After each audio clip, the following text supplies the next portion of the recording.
पश्चिम बंगाल विधानसभा चुनाव के नतीजों ने सबको चौंका दिया और सबसे ज्यादा टीएमसी को, क्योंकि बीजेपी ने 200 से ज्यादा सीट जीत ली है बंगाल में। टीएमसी लगभग 80 सीटों पर सिमट कर से हरा दिया है। लेकिन इसी बीच अब ममता बनर्जी ये मोर्चा खोलकर बैठी हैं कि वो सीएम की गद्दी नहीं छोड़ेंगी, वो रिजाइन नहीं करेंगी। तो इसी पर चर्चा करने के लिए हम आपके साथ जुड़ गए हैं। मैं हूं शिवांगी, मेरे साथ है दीपक। कॉन्स्टिट्यूशनल प्रोसेस क्या है दीपक, इस पर फोकस करेंगे, क्योंकि दीदी तो अड़ गई हैं। वो कह रही कि मैं तो कुर्सी छोड़ूंगी ही नहीं, ये जो इलेक्शंस है वो फेयर एंड फ्री तरीके से नहीं हुए हैं, वो रिजल्ट मानने को ही तैयार नहीं है। तो अब जब वो ऐसा कह रही हैं, अड़ गई हैं दीदी, तो अब प्रोसेस क्या कहता है, आप ये बताइए जरा। देखिए शिवांगी, ये जरूर हम बता देते हैं कि संविधान के हिसाब से कोई बाध्य नहीं है इसमें। ममता दीदी चाहे वो कुछ भी कहे, वो हो सकता है कि उनके अंदर वो गुस्सा है कि वो जिस तरह से चुनाव हारी, क्योंकि टीएमसी केवल और केवल बंगाल में ही थी जी। और दीदी को ऑपोजिशन की तरफ से, इंडिया अलायंस की तरफ से ये माना जा रहा था कि वो एक इंडिया अलायंस की बड़ी लीडर बन सकती है। थोड़ा सा मैं संवैधानिक प्रक्रिया बताने से पहले मैं आपको थोड़ा सा फ्लैशबैक में ले जाना चाहूँगा। 2024 में जब इंडिया अलायंस बनाया गया, प्रधानमंत्री नरेंद्र मोदी के खिलाफ इंडिया अलायंस बनाया गया, तो उसके कन्वीनर जो थे वो थे नीतीश कुमार जी। दीदी की आपत्ति ये थी कि नीतीश कुमार को क्यों बना रहे हैं, मैं बनूंगी कन्वीनर, जिससे नीतीश कुमार नाराज हुए और वो इंडिया अलायंस को छोड़कर चले गए। जिसके बाद ममता दीदी भी इंडिया अलायंस को छोड़कर चली गई। तो कुल मिला के इंडिया अलायंस के खिलाफ ममता बनर्जी ने क्या कहा, ये सबके सामने है। अब आ जाते हैं वापस ट्रैक पर। दीदी ने कल एक प्रेस कॉन्फ्रेंस की और उसके उनके दोनों तरफ टीएमसी के लीडर्स बैठे थे। उन्होंने साफ तौर पर यह कहा कि मैं लोक भवन जाकर के इस्तीफा नहीं दूंगी।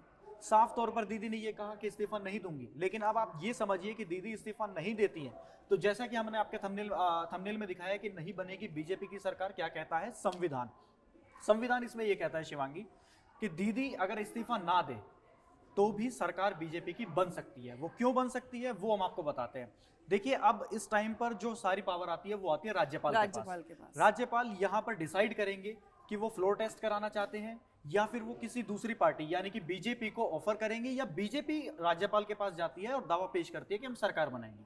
जैसे कि अब ब्रेकिंग जो आई है वो ये आई है कि भारतीय जनता पार्टी के विधायक दल और विधायक जाकर के गवर्नर के पास जाएंगे और दावा पेश कर देंगे सरकार बनाने का। अब इसमें संवैधानिक जो ट्विस्ट आता है वो ये आता है कि ममता दीदी 7 तारीख को ऑटोमेटिकली विधानसभा जो है वो उनका पूरा टीम की एंड डेट कह सकते हैं कि डेडलाइन है वही। तो 7 तारीख को जो है ऑटोमेटिकली यानी कि कल विधानसभा ऑटोमेटिकली भंग हो जाएगी। उसके बाद भी अगर ममता बनर्जी इस्तीफा नहीं देते हैं, अब आप दूसरा सिनेरियो समझिए। अगर मान लीजिए कि बीजेपी के पास और टीएमसी दोनों के पास बहुमत नहीं होता और टीएमसी की सरकार चल रही है और टीएमसी सरकार चलाने के बाद ममता दीदी ये कहती कि मैं इस्तीफा नहीं दूंगी, तो ऐसे में चांसेस होते हैं कि हंक असेंबली बने।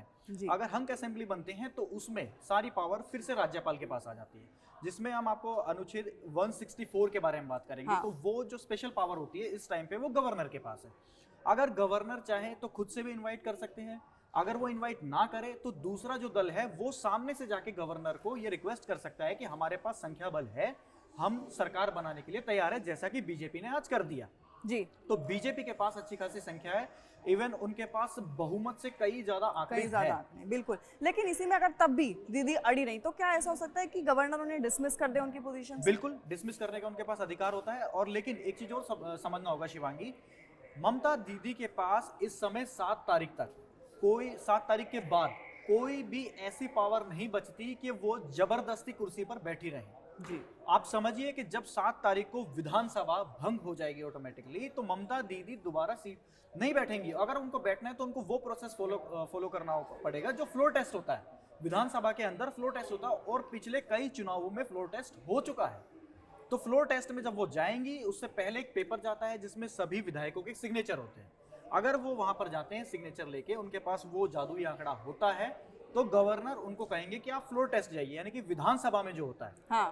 और सुप्रीम कोर्ट और कोर्ट भी ये चीज मान चुके हैं कि फ्लोर टेस्ट जो होता है वो अनिवार्य होता है। तो ऐसे में अगर ममता दीदी कुर्सी नहीं छोड़ती है, रिजाइन नहीं करती हैं, तो गवर्नर उनको कहेंगे कि आप फ्लोर टेस्ट कराइए। फ्लोर टेस्ट कराएंगे तो वहां पर जाएगी तो टीएमसी के पास वो आंकड़े नहीं है, जिसकी वजह से सरकार जो है वो फेल हो जाएगी बनाने के लिए। लेकिन दीपक, यहाँ पर प्रेसिडेंट रूल का भी एक इम्पॉर्टेंट रोल है, क्योंकि अगर मैंने जैसा मैं पढ़ रही थी तो मुझे भी समझ में आया कि जो राज्यपाल हैं वो अपनी तरफ से एक रिपोर्ट भेज सकते हैं सेंटर को और फिर प्रेसिडेंट रूल लागू करवा सकते हैं, और उसके बाद जो सीएम है उसके कोई रूल्स ही नहीं, कोई पावर्स ही नहीं रह जाएंगे। देखिए, केयर टेकर सीएम का नाम आपने सुना होगा, तो ऐसे में केयर टेकर सीएम बनाया जाता है। लेकिन शिवांगी, वो हमें समझना होगा वो तब बनाया जाता है जब दोनों ही पार्टी के पास बहुमत का आंकड़ा ना हो।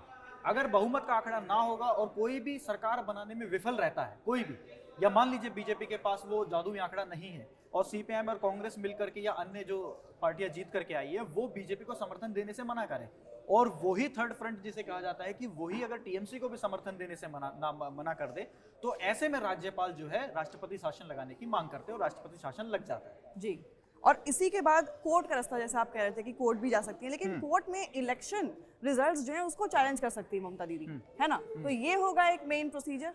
देखिए, मेन प्रोसीजर ये होगा कि ममता दीदी चाहे तो कोर्ट में जाके चैलेंज कर सकती हैं, लेकिन वो फिर पूरी प्रक्रिया देखनी होगी। लेकिन तब तक जो विन मैंडेटा जो मिल चुका है बीजेपी को, तब तक वही वैलिड माना जाएगा, वही रिजल्ट को आखिरी रिजल्ट माना जाएगा। बिल्कुल, चाहे वो अड़ी रहे उससे कुछ होगा नहीं, जनादेश का एक तरह से अपमान ही हो रहा है। लेकिन दीपक, आप बार बार फ्लोर टेस्ट की बात कर रहे हैं, मैं चाहती हूँ आप हमारे व्यूअर्स को ये भी एक्सप्लेन करें कि फ्लोर टेस्ट और इलेक्शन रिजल्ट दोनों में डिफरेंस क्या है, दोनों का इस्तेमाल कहाँ होता है, दोनों में वोट कौन देता है?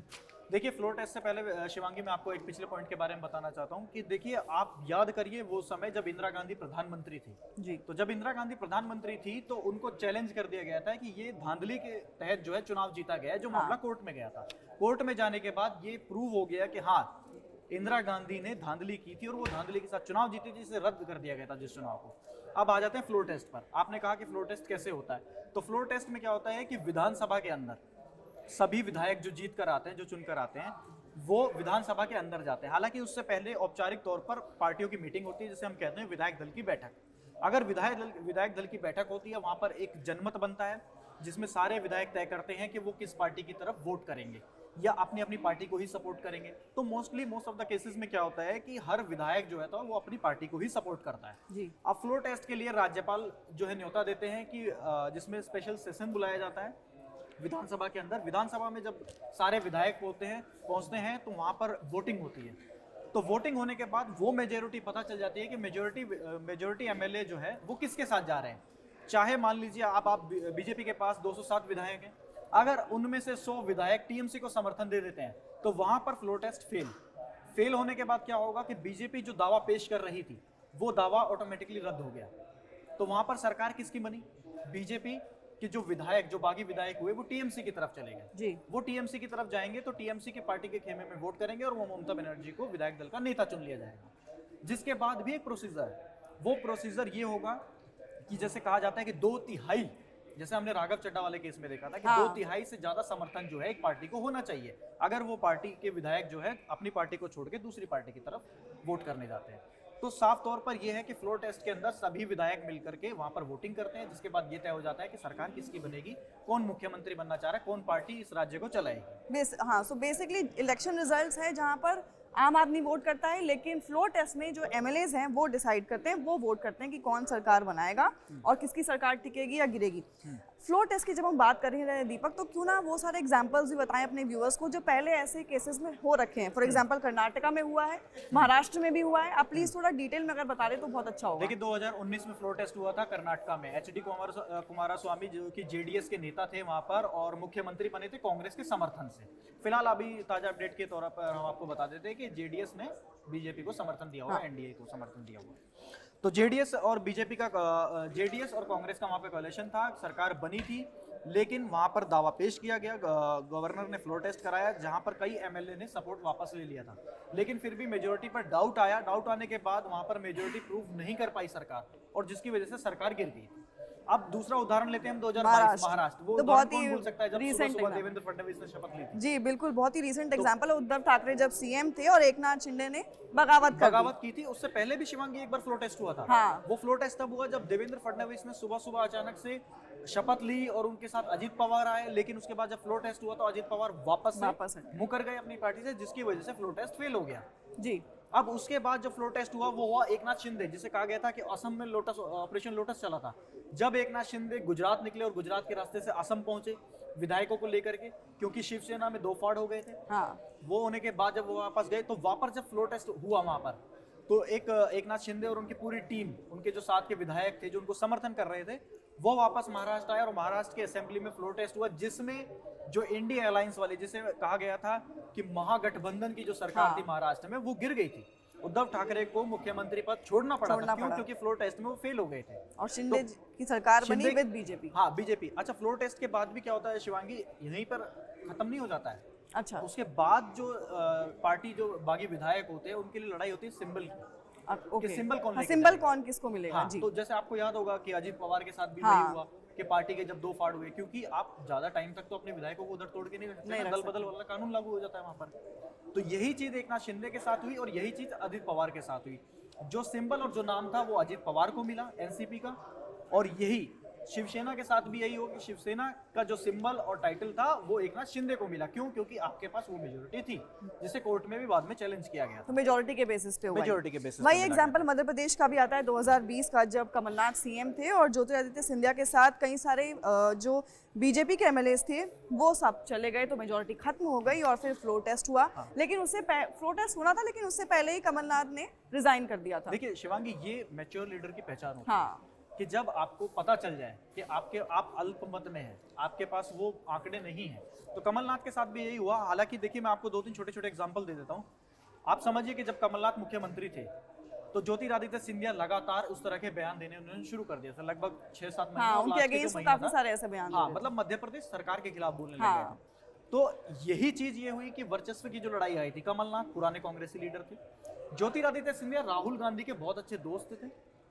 उनके परिवार से भी कई लोग बीजेपी में भी थे और बहुत सारे लोग जो थे, जैसे राजमाता सिंधिया थी, वो बीजेपी में थी, भारतीय जनता पार्टी अटल बिहारी वाजपेयी की सरकार में थी। माधवराव सिंधिया कांग्रेस में थे, तो इसीलिए ज्योतिरादित्य सिंधिया कांग्रेस में गए और लगातार एक लंबा समय, आप देखिए ना वो पुराने वीडियोस जब राहुल गांधी के वो पीछे बैठा करते थे, लेकिन अचानक से उन्होंने ऐसे बयान देने स्टार्ट किए कि जो बयान बीजेपी के फेवर में जाते हुए नजर आए, और वहीं पर ये क्लैश होना स्टार्ट हुआ। तो कमलनाथ, जब सरकार अल्पमत में आई, जब ज्योतिरादित्य सिंधिया ने विधायकों को तोड़ा वहां से, वापस से ये हुआ कि मध्य प्रदेश के जो गवर्नर थे उनके पास भारतीय जनता पार्टी पहुंची। अच्छा, 2 चीज और है शिवांगी, गवर्नर के पास पार्टी सिर्फ यही पहुंच के ये लेकर के नहीं पहुंचती है कि हम सरकार बना सकते हैं। ऑपोजिशन चाहे या दूसरी पार्टी जो चाहे, वो गवर्नर को ये भी रिक्वेस्ट कर सकती है कि ये सरकार अल्पमत में है। जैसे आपने देखा होगा नरेंद्र मोदी लगातार 2 टर्म से प्रधानमंत्री हैं जी। तो जब 2019 से पहले भी उनके खिलाफ अविश्वास पत्र आया था, हाँ, वो विपक्ष ने, हालांकि इनके पास नंबर्स थे, लेकिन फिर भी वो वहां पर फ्लोर टेस्ट फेल हो गया एक तरीके से। 2024 से पहले भी आया, तब भी वो फेल हो गए थे। 2024 इलेक्शन से पहले आया था, तब भी वो फेल हुआ था। तो सरकार इस तरह के हथकंडे जो है वो अपनाती रहती है। अब लोकसभा में फर्क शिवांगी ये हो जाता है कि विपक्ष चाहता है कि फ्लोर टेस्ट के बहाने उनको बोलने का मौका मिले, लेकिन विधानसभा के चुनाव में फ्लोर टेस्ट अलग हो जाता है। वहां पर ये होता है कि वहां पर जबरदस्ती या कोई ऐसे फ्लोर टेस्ट नहीं लाया जाता। वहां पे सरकार अगर अल्पमत में होती है या किसी पार्टी के बड़े लीडर के संपर्क में दूसरी पार्टी के अच्छे खासे सांसद या विधायक होते हैं जी, तो वो फ्लोर टेस्ट की मांग कर सकते हैं। बिल्कुल। तो अब ये जो पूरा सिनेरियो बंगाल में बन रहा है, हम देख सकते हैं दीदी भले ही अड़ गई हो, लेकिन कुछ होने नहीं वाला, कुछ फर्क नहीं पड़ने वाला। जो बीजेपी सरकार बनाएगी वो बनाकर ही रहेगी, क्योंकि उनके पास नंबर्स हैं और उनके पास वो मेजोरिटी है जिसे वो सरकार बनाएंगे। बीजेपी ने दावा पेश कर दिया शिवांगी आज। जी। और दूसरी चीज मैं आपको एक चीज और बताऊं शिवांगी, आप नेताओं के ना बयानों को समझिए। हमने जैसे यहाँ पर लिखा है कि मैं इस्तीफा नहीं दूंगी, ममता बनर्जी ने साफ तौर पर यह कहा कि मैं लोक भवन जाकर के इस्तीफा नहीं दूंगी। और शिवांगी, ये कोई जरूरी नहीं है, ये नेसेसरी नहीं है कि कोई भी सीएम जाकर के इस्तीफा ना दे तो वो सरकार चलाता रहेगा। ऐसा नहीं है बिल्कुल भी। आपको ये चीज समझनी होगी कि आज हेमंता विश्व शर्मा ने राज्यपाल के पास जाकर इस्तीफा सौंपा है, यानी कि इस्तीफा सौंपने का मतलब ये होता है कि हम विधानसभा को भंग करना चाहते हैं ताकि एक नई विधानसभा का गठन होगा, एक नई सरकार में आएगी। ये कोई नेसेसरी नहीं है कि अगर कोई सीएम इस्तीफा ना दे तो ना, ये एक परंपरा चलती आ रही है। परंपरा है, बिल्कुल। जैसे कहते हैं ना कि भारत का लोकतंत्र बहुत बड़ा है, लोकतंत्र का मंदिर भारत को कहा जाता है, तो वही नेताओं की तरफ से ये पेशकश की जाती है कि किसी की भी सरकार अगर रिपीट होती है, सरकार खत्म हो जाती है, तो वो इस्तीफा देते हैं। उदाहरण के तौर पर नीतीश कुमार स्वयं गए और उन्होंने राज्यपाल को अपना इस्तीफा सौंपा। जब वो एनडीए का समर्थन छोड़कर, एनडीए के साथ छोड़ करके लालू यादव के साथ सरकार बनाई उन्होंने बिहार में, आपको याद होगा उस समय भी, तब भी नीतीश कुमार ने यही किया था वो राज्यपाल के आमतौर पास पर गए, सभी इस्तीफा लीडर्स दिया। करते हैं, सभी बिल्कुल, लीडर सभी ये लीडर्स करते करते हैं, हैं, ये परंपरा है। लेकिन ममता अड़ गई हैं थोड़ी, क्योंकि उन्हें कह सकते हैं कि गुस्सा आ रहा है क्योंकि वो हार गई हैं, और वही रीज़न हो भी सकता है। इनफैक्ट मैंने ये भी पढ़ा कि ऐसे केस में ये भी हो सकता है कि गवर्नर जो है, जो भी एडमिनिस्ट्रेटिव ऑफिशियल्स हैं, उनको सीएमओ बुलाएंगे और उनको साफ तौर पर मना कर सकते हैं कि कोई भी अगर ममता डिसीजन ऑर्डर देती हैं, कोई डिसीजन लेती है, तो आप उनको फॉलो ना करें। ये भी हो सकता है। देखिए ये 7 तारीख तक हो सकता है। हाँ। उससे पहले अभी तक ममता बनर्जी वहाँ की सीएम है, अभी भी वो अभी भी आज की डेट में भी वो सीएम है, लेकिन 7 तारीख के बाद ऑटोमेटिकली वो सीएम नहीं रहेंगे। तो ये हमारे ये जो प्रक्रिया है, ये संविधान का जो हिस्सा है, वो प्रक्रिया उनको फॉलो करना पड़ेगा। बिल्कुल। लेकिन ममता बनर्जी इतनी बड़ी लीडर हैं, उनको एक तबका, देश का बड़ा तबका उनको सुनता है, और दीदी के संघर्ष की कहानियों को लेकर के तो प्रधानमंत्री भी कई बार बोल चुके हैं कि वो जिनके खिलाफ लड़ी हैं, सीपीएम के गुंडों के खिलाफ हाँ। लड़ी हैं, लाठियां खाई हैं उन्होंने, उनके साथ हिंसा हुई है,